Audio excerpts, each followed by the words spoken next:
সম্পর্ক এডুকেশনের তরফ থেকে সবাইকে স্বাগত জানিয়ে আজকে শুরু করছি আমাদের একটি নতুন টপিক, যার নাম হচ্ছে রিলেশনের উপরে বাবা।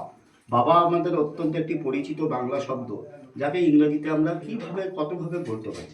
চলুন দেখে নেওয়া যাক। ফাদার, ফাদার মানে হচ্ছে বাবা। ড্যাডি, ড্যাডি মানে হচ্ছে বাবা। পাপা, পাপা মানেও বাবা। পপ মানেও বাবা। পা মানেও বাবা। পপা মানেও বাবা। আমার পেটারটা যেটা ব্রিটিশে ইংলিশ করা হয় ওটা হচ্ছে পেটার। সায়ার মানেও বাবা। ওল্ড ম্যান মানেও বাবা এবং পেটার মানেও বাবা। এইগুলো কি টোটালে আমরা যে কোনো জিনিসে এই বাবা শব্দটা যে কোনো ওয়ার্ড লাগিয়ে আমরা ইউজ করতে পারি ইজিলি।